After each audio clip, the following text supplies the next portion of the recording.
Okie dokie, what I have here today is a porch post, and I'm going to show you how to remove this old porch post and put in a new one. So come in close. Oh no, Ricky. Ricky's at it again. If you're not first, you're last! Woo!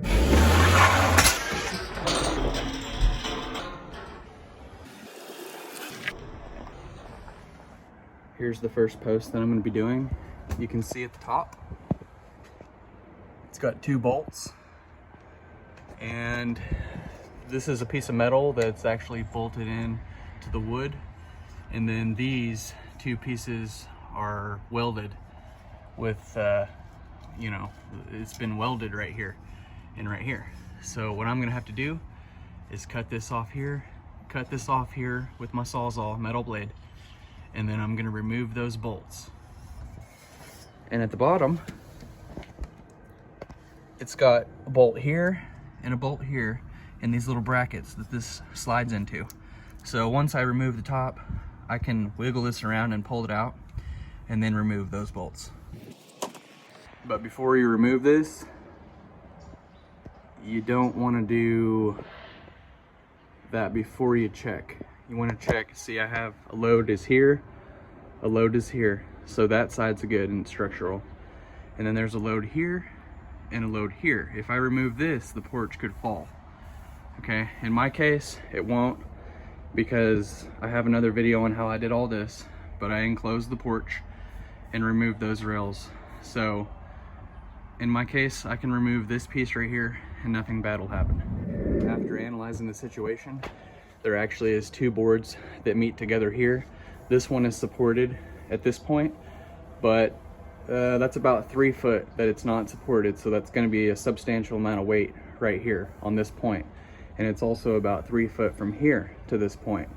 And then if I remove this post, it goes all the way down to here, you see. So there won't be anything holding from here all the way to here. And then it's already going to be weak here because there's nothing supporting it except for right here. So in my case, I'm not actually going to remove this post right now. I'm going to put a board in right here to support both of these right here in the middle. One that's really tight and even lift it just slightly. A board that's a little bit longer than it needs to be to push this up just a little bit. And then I'm going to cut this out and pull that out. And I'll be right back. I wanted to show you the system that I'm doing to jack up the porch. It was at 1/2 inch under 7 foot, so I just cut it at 7 foot like the rest of my shed here. And we're going to make this whole porch level at 7 foot all the way around. So right here I'm jacking up the porch 1/2 inch to 3/4 of an inch. And this is what I'm doing. Since this is one of my posts that I'm going to be using, I'm going to be taking this down and removing it because I don't need a post right here. A block of wood at the bottom because I don't want to damage this with the sledgehammer.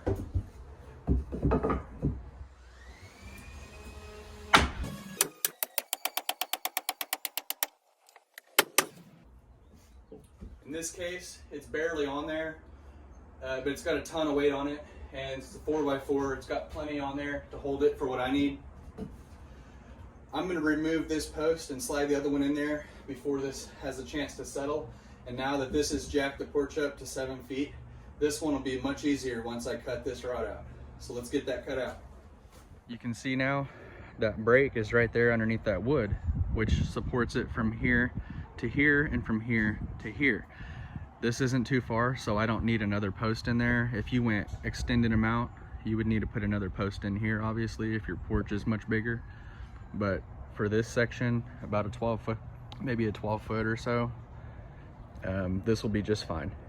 So now that this is opened up, I just got to figure out where I want my post at when I'm coming into my house.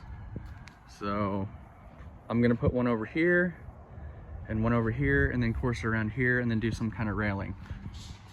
But first off, I'm not going to be putting a post probably right back where it was before. I'm probably going to be putting it somewhere like right here somewhere.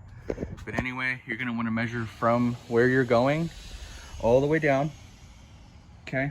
And you want to go where it's tight. So make it a, you know, 1/8 of an inch or 1/4 of an inch or so. Or if you need to jack it up like I did, 1/2 inch, then go ahead and do that. But you want this tight. You don't want it loose. You don't want to cut it too short, okay? And when cutting these 4x4s, a circular saw won't go all the way through the wood. So you need to draw your line, draw it here, draw a line here, all the way around, and make sure it's perfectly square all the way around, and then use this as a guide to cut down your line. And you can get it, you're basically gonna make 3 cuts to cut that wood off. And see, that's smooth. That's what you want, and you want it tight. You can see I removed that middle post right here, and I put in my 2 new posts. And the only thing you're gonna wanna do is make sure that they're tight, make sure they're level on the right, the left, all the way around, make sure they're level. And then if they're level all the way around and they're tight and they look good, then you're done. Just put some screws or some nails at the bottom into the wood and some screws into the top. And I'm gonna continue this process around doing that back piece and this corner piece. But for now, I'm gonna take a break and I'm gonna make a video on how to do some trim boards on the corners. So follow me over to that. If this video was helpful in any way, go ahead and like it. Subscribe to the channel if you like home improvement videos, and I'll see you next time.